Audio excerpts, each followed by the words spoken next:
Welcome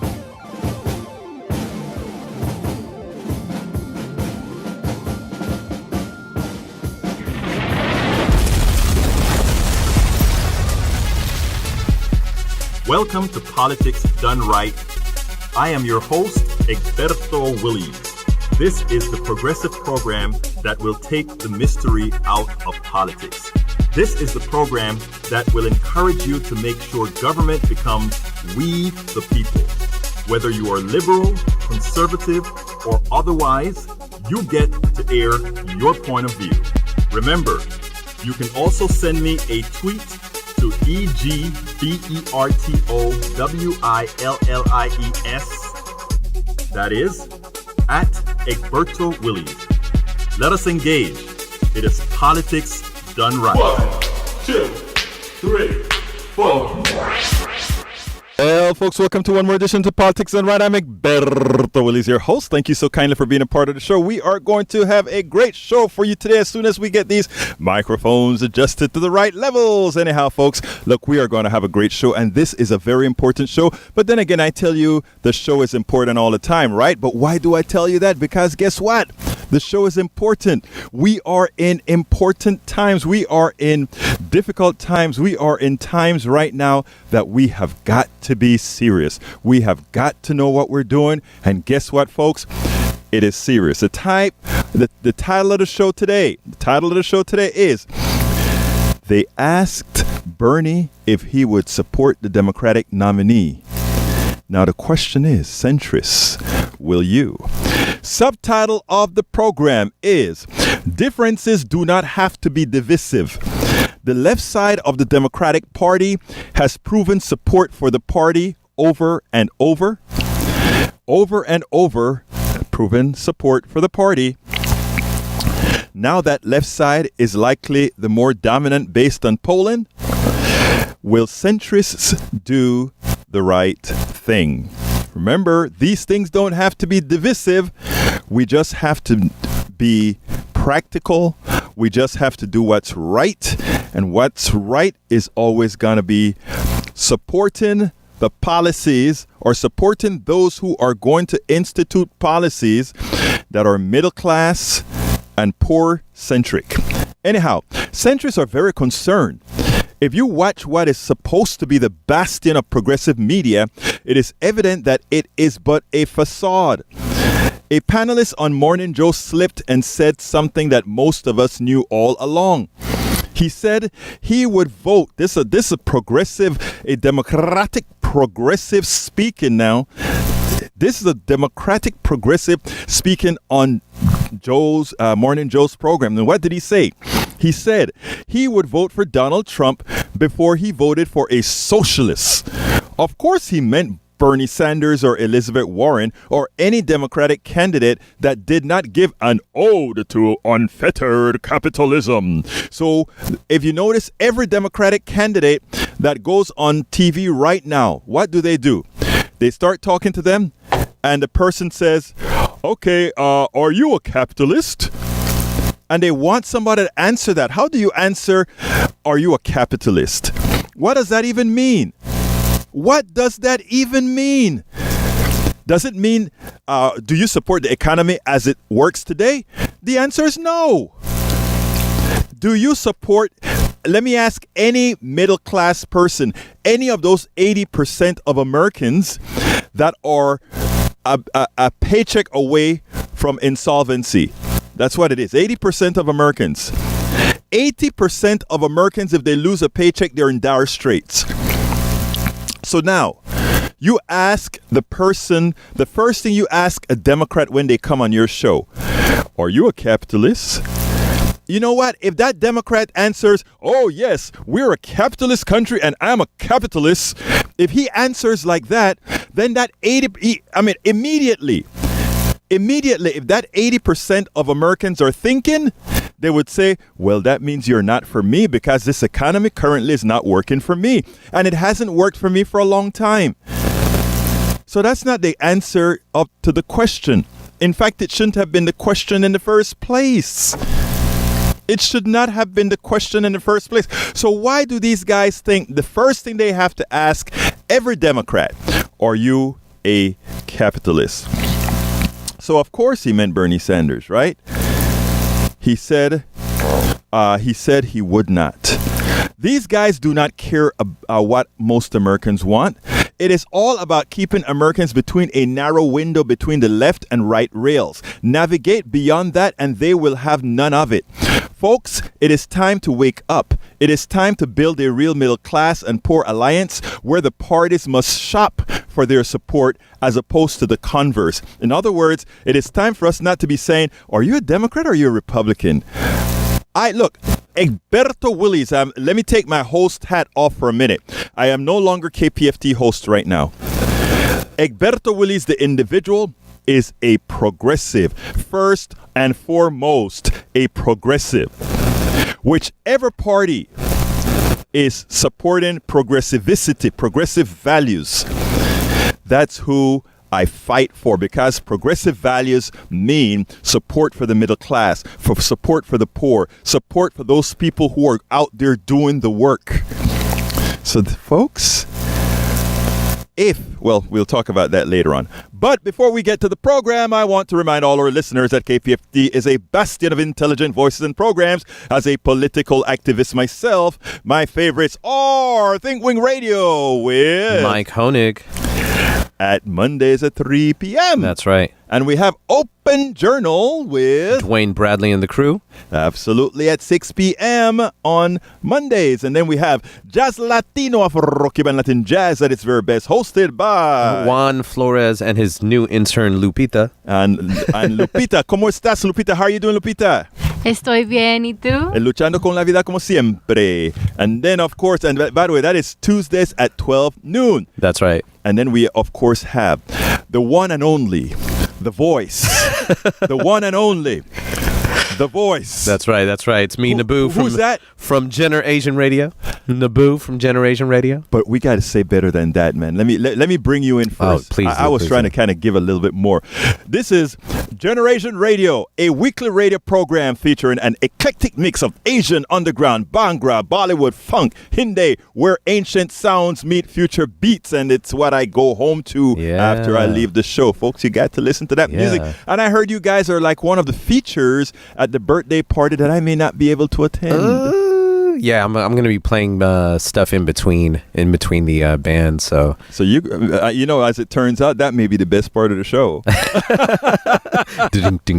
We'll see. There you go. Anyhow, folks, then of course we have Really But Not Really, a hip hop and R&B parody show on Wednesday at 10 p.m. by by who again? Rosemont and Marcel. And Border Radio, Best of Americana music featuring Susan Darrow. And that is at 4 p.m. on, I think, Thursdays. Mm-hmm. And then we have Black on Both Sides, a public affairs program where they, with the effort to highlight politics and public affairs in line with our individual and collective worldview. And that is on the HD side featuring Gordon and the crew. Yes, sir. Anyhow, check out all our full schedules at kpft.org, where you can find programming from music to politics to medicine to the eclectic. KPFT is listener-supported public community radio station. So please remember that if you like what you hear, visit kpft.org and ensure we remain a strong, viable community radio station that provides news, programming, and information not influenced by whom? The corporatocracy. Don't forget that, folks, and we're going to be getting down into that kind of stuff as well. So what are your thoughts? We want to hear your calls. I see there's a call waiting, so hang with me, Scott. And anybody else, give us a call at 713-526-5738. Again, that is 713-526-5738. So what we're going to do is we're going to do the blog of the week. And then after we do the blog of the week, we're going to start taking phone calls. And folks, I want Democrats. I want centrists. I want all of you. And I don't only want my lefties to give me a call today or my conservatives to give me a call today. I want to hear from some Democratic centrists because I want to air your point of view. So if you consider yourself a centrist, if you consider yourself a moderate, I want to have a conversation with you. And that's what we have. If you notice the conversation we had yesterday, I disagreed with a friend of mine who he writes for Daily Kos like I do, and he is a Jewish young man. Well, not a young man. He's about my age as well. And he wrote, I think, one of the best articles critiquing Ilma Omar. And what he did to me wasn't to change my opinion of Ilma Omar or to change my views that her sentences weren't really anti-Semitic. What it did for me was expanded my thought process. And what he did for me is showed me that in as much as I do not agree with him specifically that Ilma Omar's statements were anti-Semitic, I must be cognizant that to others, people that don't necessarily think like me, it comes across that way. And in that process, I should try to mitigate how I say certain things, depending on environment, depending on status, etc., etc., etc. So that is what communication does. It's not about always changing one's opinion. Sometimes it is about changing one opinion, but sometimes opinions aren't going to be changed. But what you can do is mitigate them so that you can have that perfect coexistence. And I mean, you still like each other, man. That is what it's all about. But folks, do you know what time it is? It's time for the weekly blog post. Okay, folks, before I start with the weekly blog post, I got my manager in here, and I just want to get him on here and tell him a few things. He's probably going to look at me and say, why you want me in here? Hey, get on the mic, brother manager. How's it going these days at this station? Let me tell you, I like some of the good stuff all you youngsters are doing out here. You know that? Is it Fun Drive already? No, this isn't Fun Drive. The reason I asked you to come on here is I don't know what you popped into my studio for, but if you pop into my studio, you have to hit a mic. Okay, that makes sense. That makes sense, right? Yeah. So anyhow, tell me a little bit of some of these things that you guys are doing out here, because I'm gonna let you say it because I love it. Okay, well, what we're really doing is going back to the community. Mm-hmm. I'm so sick and tired of us saying we're community-based, but all it is that we created a community almost like a castle, mm-hmm. and we say, no, you can't come in. That's unfair. We need to make sure that we reach out to the people themselves and go, hey, come on in. Just the same way you say come on in, we say welcome home. And that's what we always have to do as a community radio station. Yeah, young, old, black, it doesn't, Mexican, Hispanic, Latina, Caucasus Mountains, whatever. No. White people, everybody. We speak plain on politics done right, dude. Everybody is rich, welcome. Poor is welcome, because that's what the community is. Houston is too diverse for us to sit here and go, no, this is the way we want our radio station to be, is for this one specific thing. No, it should be for everybody, because this is community radio, and it's true community radio. And I can see, I can tell you from what I've seen, the studio that you guys are building up here, folks. So, I mean, listen up to what's going on KPFT, because we want more people coming in. We want more people being members, because being members mean you have influence in what's going to go on out here. Is that right? That is correct.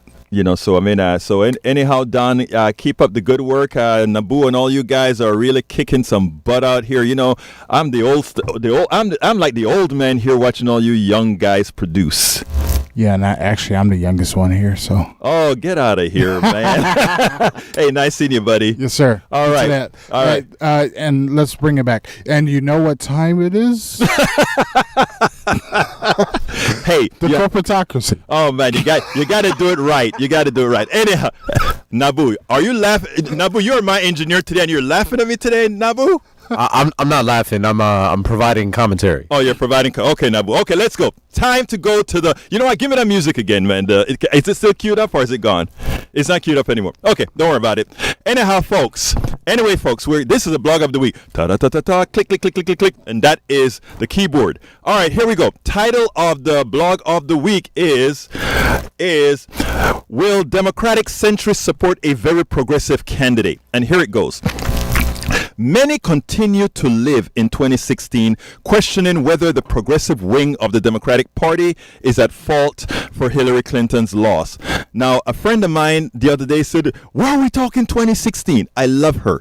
But the reason I am talking 2016 is because you have to take the thing off the sword, the scab off, clean it up, and then we can come afresh.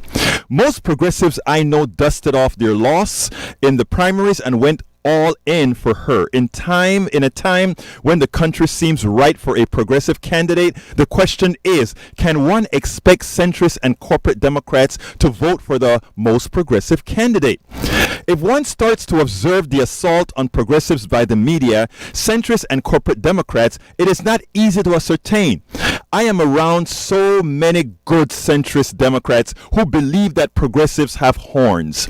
I think it is that they mostly feel the country is not where we are at, and that we could bring the whole thing down and cause the re-election of Donald Trump. Folks, don't worry about that. It's not going to happen. It only happens if you split away from us. Corporatists and neoliberals are pushing that narrative, and it is false. Most polls indicate that Americans are more progressive than the media and most in the center than what the media and most in the center are articulating. Recently, I wrote a piece titled, "No Need for Democrats to Fear Their Progressive Wing. Join it," that I wish all of you would read. In there I said, assuming that candidates who are in tune with the wants and needs of 3/5 of Americans are unelectable is not only wrong, but lazy. That is the problem with our politics today. Too many ivory tower supposedly liberal pundits are distorting or articulating false narratives that tend to stick. As I mentioned in my article, A Warning to the Democratic Party, you cannot win like this. The American people are already with us. At least, and this is what said, at least 3/5 of the Americans support the following: a federally funded healthcare system that provide everything with insurance. Unions should have the same or more influence than they have now. Limits on campaign spending. Support for renewable energy and climate change. Reproductive rights of women. LGBT rights. Higher minimum wage. Legalized marijuana. Free child care. A path to citizenship for undocumented immigrants. They support that already. That is the progressive mantra. That's the progressive platform. They're there. Your fellow people, assuming they really are your fellow people, are already there. There is no need for rank and file Democrats to fear that the progressive wing of the Democratic Party will kill the blue wave. In fact, the converse is true. The excitement is the belief that we just may be at the point where real progressive policies can be realized after the current shift to policies that represent a clear and present danger to the personal economies of most Americans. Just like NASA uses the gravitational field of other celestial bodies to slingshot probes in different directions to use its propulsion resources effectively, we must use the attacks by both the right and anyone else to accentuate progressive positions and values. And what do I mean by that? So they call you a democratic socialist, lean in. They call you a socialist, lean in. What do I mean by lean in? Tell them, let me tell you what I stand for. I stand for these policies that you want. 1, 2, 3. Tell them all those policies. And then ask them, do you want to call that a socialist? Okay.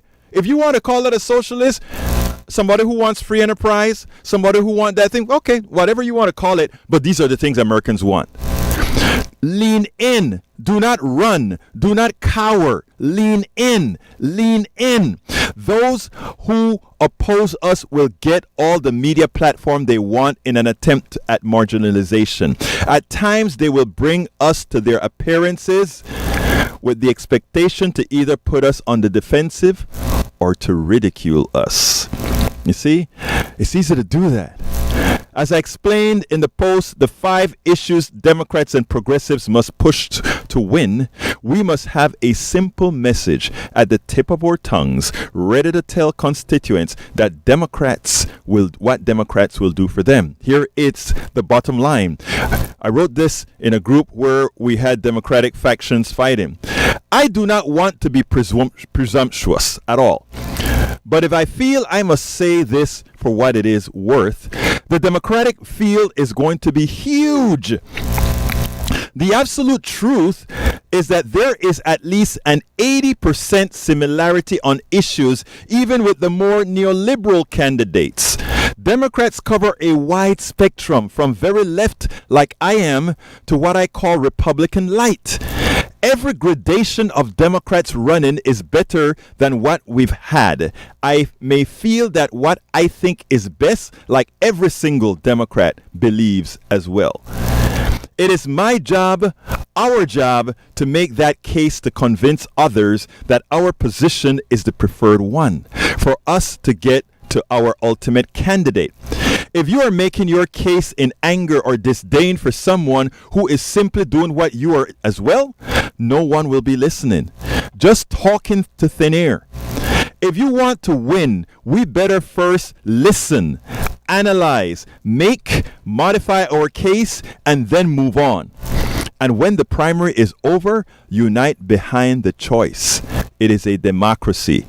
My concern is something I heard on Morning Joe when one of the panelists first said he would vote for Trump if a particular Democrat won the primary. Really, I've always made it clear I would be supporting the choice of Democrats. When Bernie lost in the 2016 primaries, I made it clear at Daily Kos that I would be all in to support Hillary and worked my you-know-what off for her. I can sit and drink a cup of coffee with anyone who supports any candidate and still genuinely like that person. It is not hard to do that when one realizes that we live with people and not politicians. I want to repeat that. I can sit down and have a drink with just about anybody. And why? How? Why?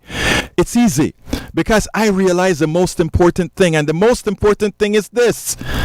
The politicians, after we elect them, half of them, if not more of them, forget who the hell we are. But my neighbor is still my neighbor. The guy I drink coffee with is still a guy I drink coffee with. The friend that I have that opposes the candidate that I have is still my friend. They are still in my life. The politician is gone. The other day I was reading a blog. I'm coming to you get phones right now. I'm reading a blog the other day, and what happens in that blog? The guy is complaining, oh, you guys were really into me when you were running. Now that you got elected, you don't even talk to me. To which I replied, I said, look, man, when you elect a politician, you support a politician not because you think that politician is going to be your friend. Yeah, some may be your friends. But when you elect a politician for policy. Policy that's going to support you, your family, your neighbors, your city, your state, your county, your country. You're not looking for a friend. You got that already. Remember that. So, in fact, most politicians forget about us. The individuals soon after the election. Politics, democracy ain't easy. I sure wish we did a better job teaching it in school. So, folks, let's bite the bullet, do the right thing. Like I said in a video a few days back, it is now time to determine if the support will be there. If not, new coalition building must start. So, Centrists, give me a call. I want to hear from you guys. But let me take somebody that hadn't called here before. So, let's go to James. Come on in, James, and then Scott. Come on in, James. Thank you, Beto. Man, I'm really surprised at you. Talk to me. Okay, how are you letting somebody throw labels, assign labels to who we are? What's different is from a socialist? Who said? Wait a minute. The Republican got the Democrats, and I'm a Democrat. Thinking about going independent because it's maybe it's time for a change. But anyway. The Republicans, they'll throw out a label, and the first thing you know, they'll throw out a narrative, and now we're trying to defend it. I mean, who brought up the issue about social Republicans? Now the Democrats they got Democrats' minds running around trying to prove what they are or what they're not. Okay. That's why James, first of all, James, I love what you said, okay? I love what you said. In other words, you are saying we're allowing the Republicans to dictate our narrative. That's what you're saying. Am I correct? Correct. Okay. And then you said you're surprised that I brought it up. What I had to do was take a scab off. In other words, mine is after the fact. In other words, I've been, you've heard me speaking before about things all along. But if it becomes an issue in the party, it is our responsibility then to go ahead and squash it, right? So my thing is that is what we intend to do, squash it. Well, how about squashing it by setting a narrative? In other words, instead of being reactive, be proactive. I love that. I love that. Like this, for some reason, Democrats let Republicans convince the masses that for some reason we are for abortion. I'm not for an abortion. Okay, I'm not for abortion. All I am for is rights. But it's like the Democrat Party or whoever won't stand for that.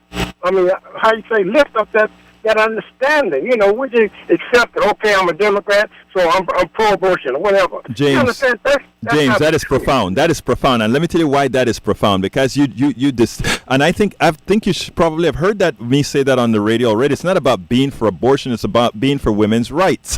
Two distinct, different things altogether. And you're right.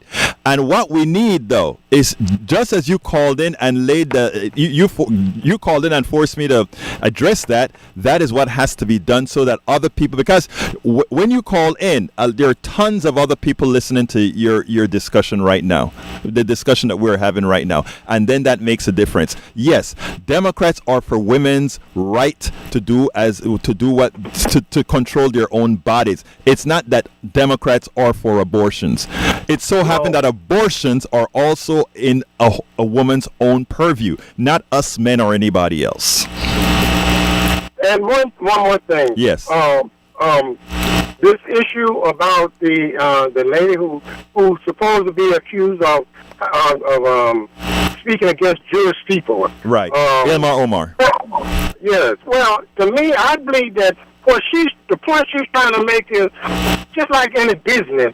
You take all the people that work the stock market, you have to reevaluate where you are. And our relationship with Israel was set during a time of corrupt racism and whatever. And so it's time to readdress this relationship. Start from a fresh point of view toward each other. If you go spiritually, you'll find out that actually in this day and age, biblically, Israel don't deserve the respect the way they're treating people. I understand exactly what you're saying. Israel is now an apartheid state, is what you're trying to say. Yeah, so what I'm saying is we need to become proactive as a people. Right. And the only way we get there is through wisdom and prudence. Now, James. We want wisdom, but we don't know how to right. James. Prudence to get there. James, I interviewed Ian Rafowitz on my show yesterday. Check out that interview at politicsdoneright.com. It's very important because he's a Jewish person. He and the issue, you have to separate Israel from Jews, just like you have to separate any race from things that's being done.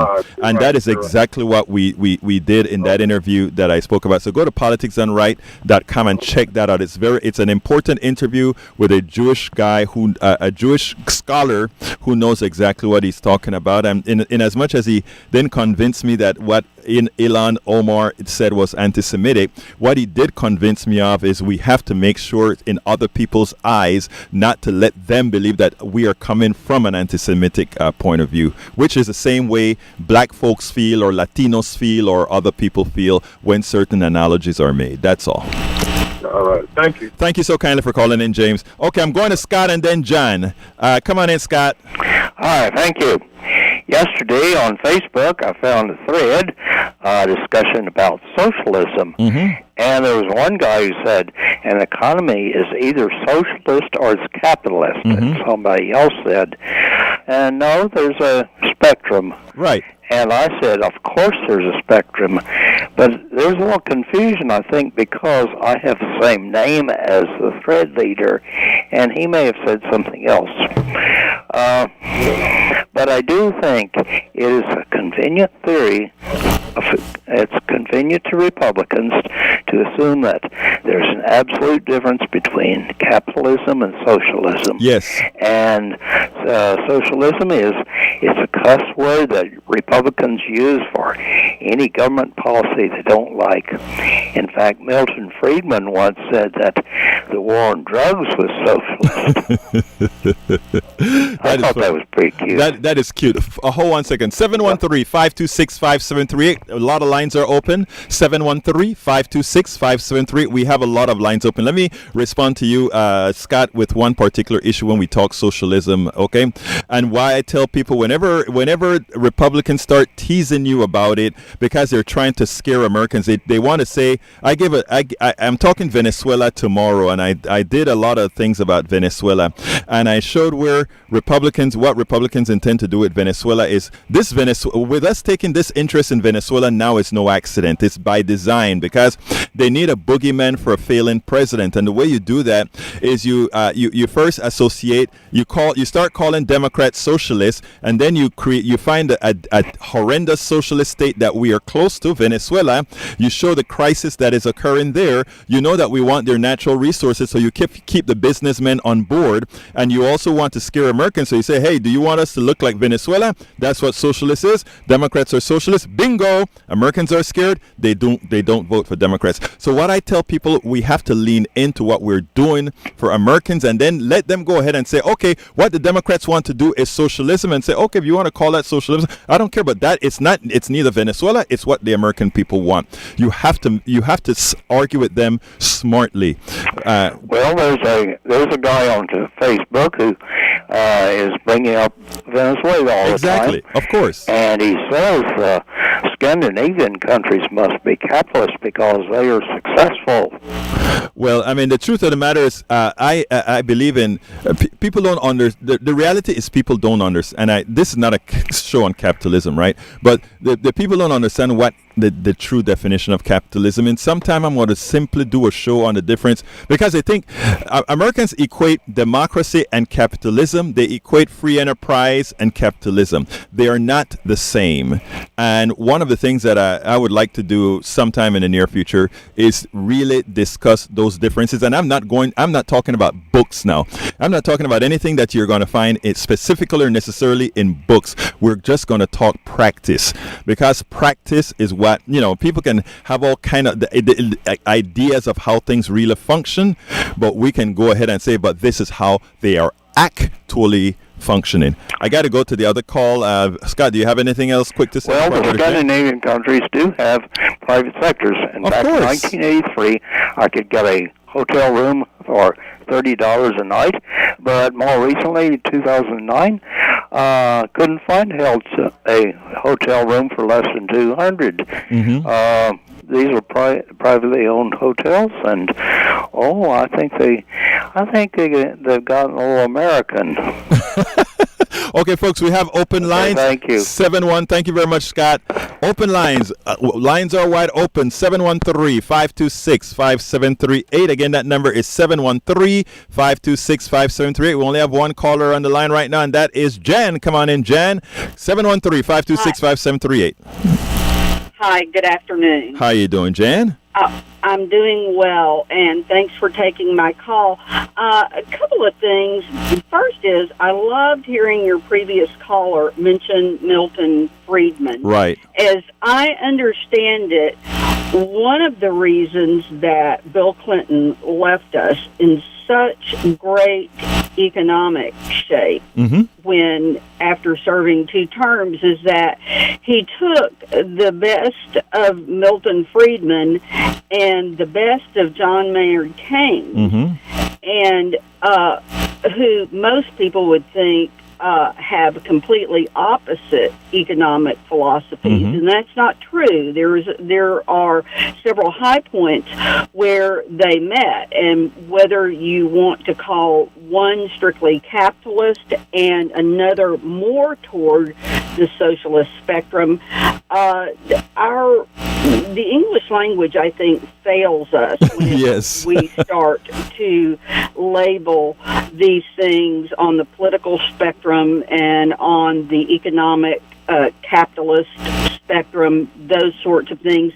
And I think I disagree with you on one point. I think where the Democrats have failed enormously in the past couple of decades is that we do not fight back when we are branded with labels like being a Democrat socialist. And the reason I think it's important to fight back is because the people who are saying those things don't know what they mean. They simply do not know what they mean. They are used as a pejorative, just the same way that liberal or feminist or women's liberal or whatever is used as a pejorative. Until we start to really use our words and speak to people as if they are intelligent, and treat them like they can understand, we really have to claim not only the high ground, but say, no, you are wrong. You've got this wrong. And it's concerned me. I come from a journalism background, and I come from a communications background, and words really do matter, mean something. And now, I think we fail ourselves, and I think that we fail the American people when we are not precise. Okay, I'm trying to figure out where we differ, because so far everything that you're saying I agree with.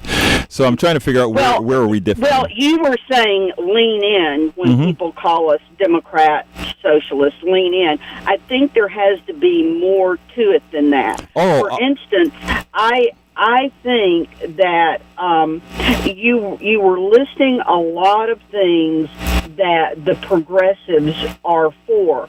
I will grant you that I agree with, if you want to call them the progressives in the party. You know, I was considered a progressive decades ago, but there are some of those things that I don't think we're quite there yet, like free college for everybody, doing away with ICE, you know, some of those things that have been mentioned. So maybe I'm a little closer to the middle than some people. I think one of the reasons Hillary Clinton should have been elected is because she is so strong and understands where we need to be as a country right now on defense. And I think she's got good negotiating skills. And I think that is a plus. And I think people just didn't want to give credit to her as you know, as a woman, first and foremost. Yeah, let me interrupt you for one quick second, if you will, Sure. Jan. And that is first to say, let's, you know, and it kind of makes my blood boil every time people say, well, you know, maybe she would have won. No, I'm sorry. She won. Well, she did. You know, she won. I'm talking about the electoral college. Her lack of support within the Democratic Party. Let me say something. I am a Bernie supporter. I was a Bernie delegate, and even as a Bernie delegate, I had a lot of respect for what Hillary had done in the past. And not only that, I thought Hillary has been for some time the most qualified candidate as knowing how government works. I'm not going to take that away from her. That I preferred somebody else for president is a different issue, and it shouldn't create a fight or friction between Hillary supporters and me or anybody else who supports somebody else. Absolutely. And I will tell you, I've got great friends, who never blinked at supporting Hillary Clinton when she became the Democratic candidate. So I do understand that, and you're right. Those were ill-chosen words. She did not lose. She absolutely won. And that is the reason, when people say to me, why can't she get over it? She did what every, so-called defeated candidate does. She bowed out. She didn't say anything. Donald Trump just came at her to the point where he's so insecure about his so-called victory. Right. But anyway, I agree with you that we have got to, within the party, take the ideas and work together from some of the newer, more progressive people, some of the older, more progressive people, some of the older and younger, more centrist people, and really work together. Exactly. And fight back against these lame brain labels. Exactly. That are, because it's not just Trump doing it. Exactly. Ted Cruz is out there. But wait, Jan, I want to stop you for a second because, and callers, I'm going to get to every single one of you, so please stick with me. Let me tell you something else, Jan. What I'm trying to tell people, right, is I want to fight like hell for the policies that I want in the primaries, like you do. You're going to fight for some of the, like you don't like that thing about get rid of ICE. I can hear that in your voice. That's fine. Fight for it. And I'll fight for the things that I want and so forth. And we will come out with a candidate that best represent us, right? And then both of us then will get together and fight like hell for that candidate that was a blend of the centrists and the more progressive people. And that's what's going to happen if we do it right. True.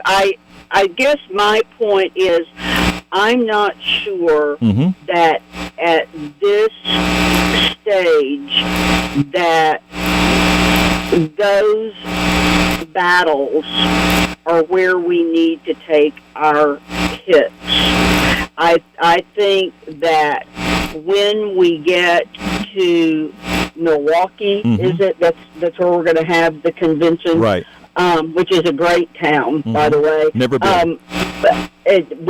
Go. I saw Stevie Wonder there because I missed him in Texas, in the native Texas. So anyway, fight those things or negotiate those things once we are through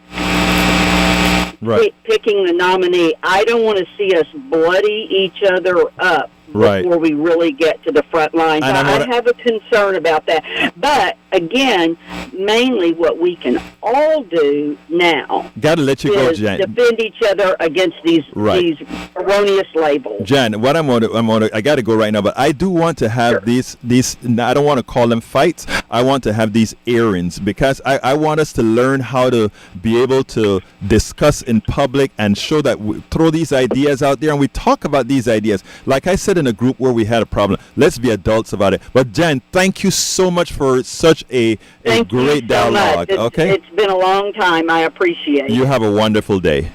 Okay, let's go to Gary. Come on in, Gary, line 1. Hey, hi. Good afternoon. Good afternoon, sir.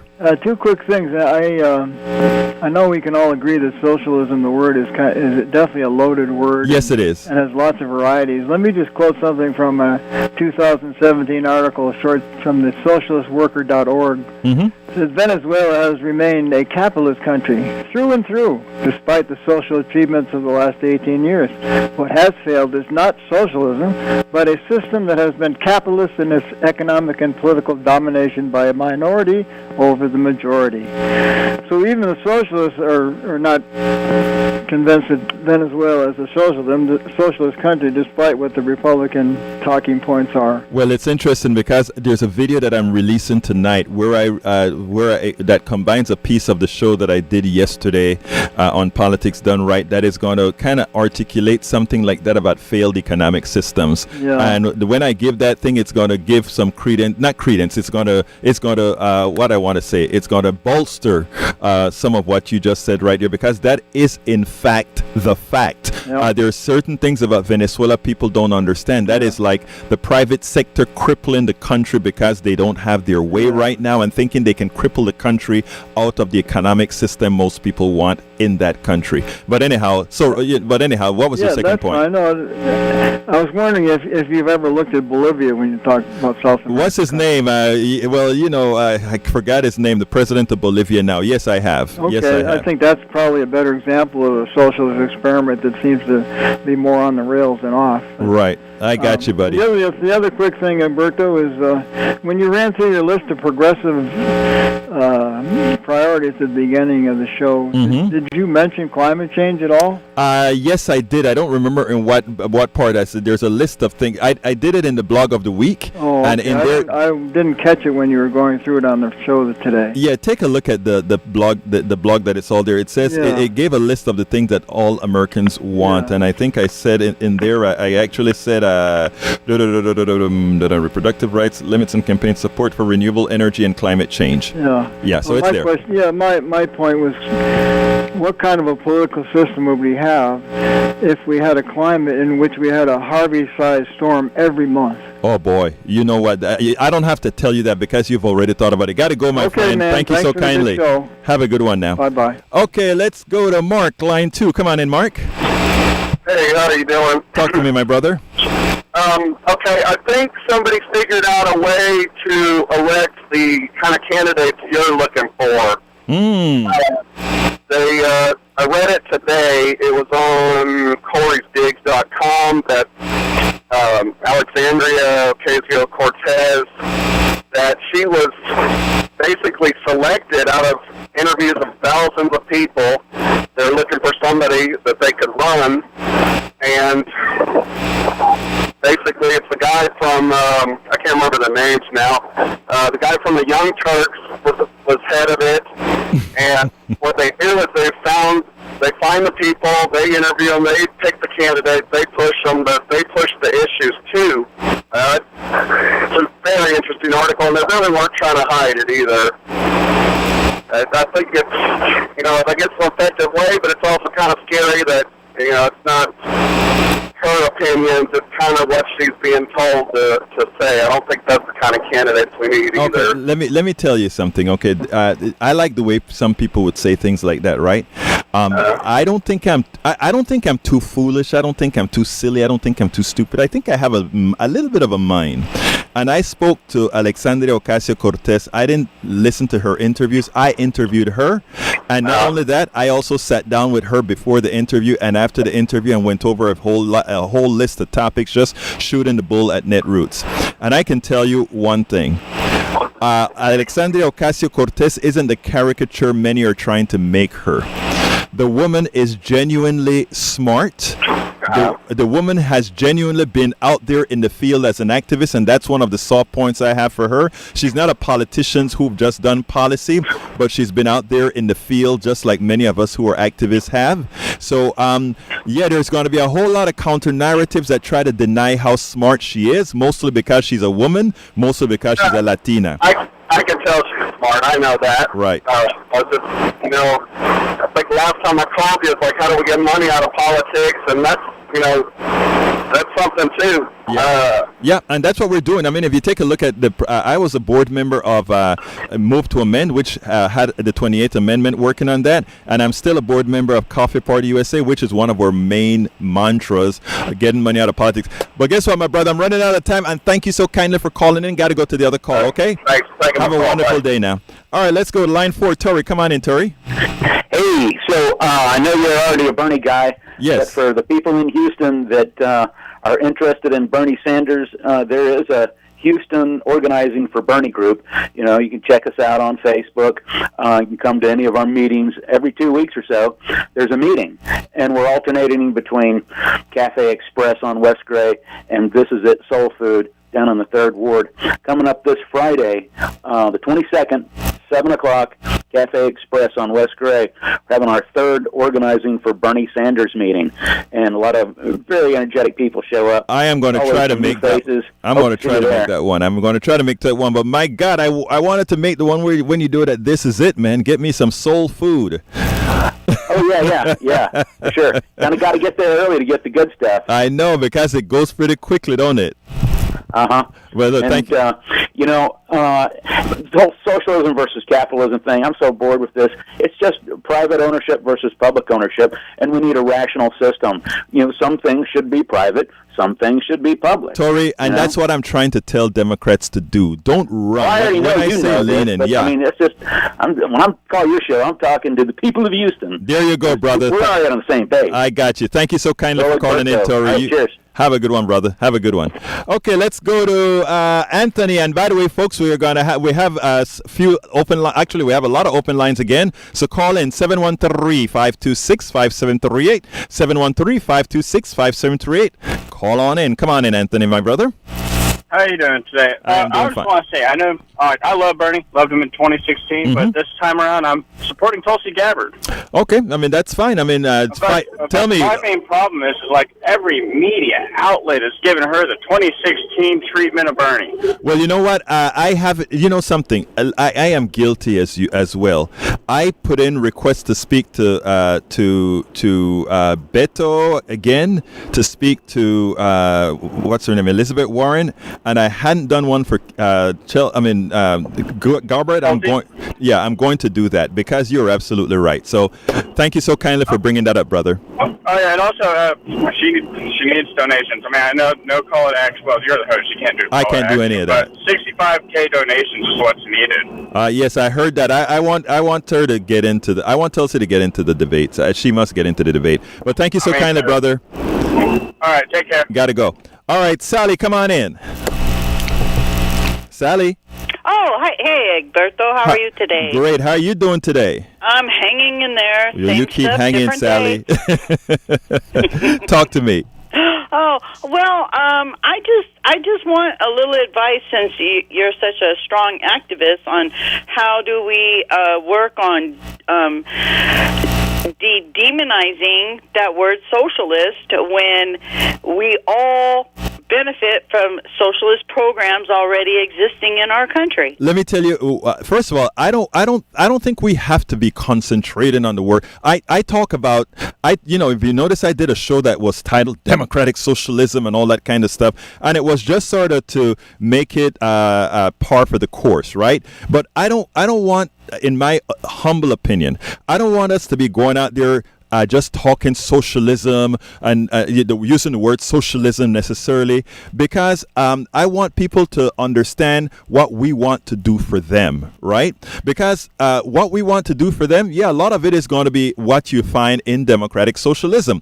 But I want them to I don't want them to have to go look up socialism in the dictionary, because it is mal defined in the dictionary. I want them to know, if you elect a Democrat, if you elect a progressive right now, this is what they're going to be doing for you. And know what we are going to do for them. Know that we are going to start supporting, we are going to start supporting policies like Medicare for all. Everybody going to be better off. They're going to have more money in their pockets. They're going to be able to have better vacations. They're going to be able, we want to tell them those positive things. Republicans want to sit down and say, socialism Venezuela, socialism Venezuela. They want to make that equation right there. What we want to do is be out there telling people, if you elect a progressive, this is what you get. And if then they start saying socialism, you say, well, if you want to call that socialism, I don't care what you call it, but you don't fear what people are going to do for you. That's where I want people to be, Sally. Okay, great. And I really needed to hear that right now, because every time I turn around, I'm seeing them, the Republicans throw out socialism like it's, something demonic. Right, and it's not only Republicans, it is some Democrats doing it. Like I mentioned, what happened on Morning Joe. The first question they ask, the other day, Chuck Todd was about to go to commercials, right? Chuck Todd. on MSNBC and Chuck Todd, this is how he went to commercial. Well, I'm going to have to interrupt you guys right now because we have to go to commercials. You know, we are capitalists around here. And I'm sitting down like, what are you trying to put in people's heads by saying that? Yeah. Those are the cues that we're hearing from people. So those are little seeds that are being planted. Exactly. And what I was glad to see is that the mayor of New York came on TV recently. What is his name? You know who I mean. De Blasio came on, and he really hit it hard when they said, "Are you a capitalist?" He changed the question to tell them what he stood for. And I'm like, De Blasio, that's what I'm talking about. Gotta go, Sally. Thank you so kindly for calling in, my friend. You have a great day. Great show as always. Thank you. You take care now. You too. Bye-bye. Okay, let's go to John, line 1. Come on in, John.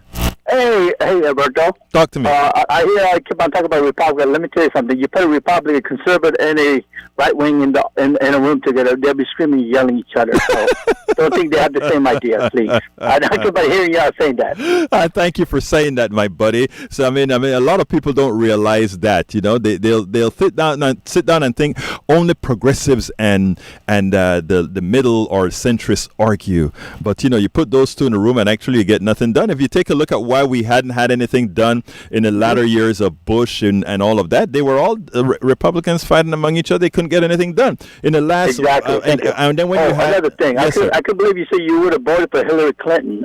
Yes, let me tell you, John. You know where I stand, right? But more than anything else, I stand for the people. I stand for the middle class and the poor. And if I had to look right now, I can tell you the destruction that is occurring. I am for something much better than the Affordable Care Act. Okay, you know that. I am for Medicare for all, real good Medicare for all. But what Trump has done to the Affordable Care Act has killed a lot of people. Okay, so if you ask me, if we elected Hillary Clinton versus Trump, would less people be dead? Yes. So therefore, since you and I both support humanity, I would have supported Hillary Clinton. And not I would have, I did support Hillary Clinton. I'm a Republican. I'd rather see Bernie Sanders than Hillary. I was a Bernie Sanders person, but that's what I had to do, brother. You get it, right, John? Come on. Well, now. And also, one thing about Hillary, I know everybody talks about Trump with collusion with Russia. John, I got to take MOD. One last call. So we talk another time, brother. Thank you very much. Okay, come on in, MOD. You got 30 seconds. 30? Yes. Come on, talk. Just say hi then. Come on, you have better than that, MOD. Come on, you have so many words all the time. This guy, Bernie's campaign manager. Yes. You know what happened with Bazell, Dana, and Wutzerman, that this was Podesta's lapdog. Mm-hmm. He did most of the work for Podesta to take Bernie down, and now he's Bernie's manager, right? Well, I heard that we're going to talk about that the next time, so remember that's where you were. Okay, one more thing then. I got 10 seconds maybe. 5 seconds. Okay, so what about Josie Smollett's aunt? Well, anyway. Don't know about it. Thank you so kindly. I got to get off here. My name is I got to go. My name is Egberto Willies. This is Politics Done Right. Thank you so kindly for listening to the show. I love you. I am out. Mark.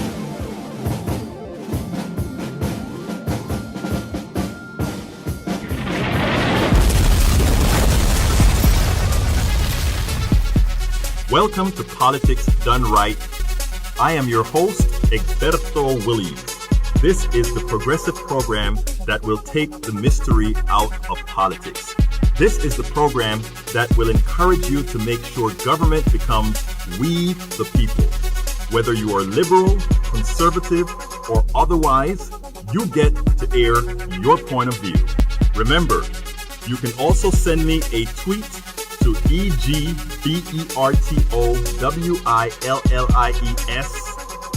That is, at Egberto Willies. Let us engage. It is Politics Done Right. 1, 2, 3, 4.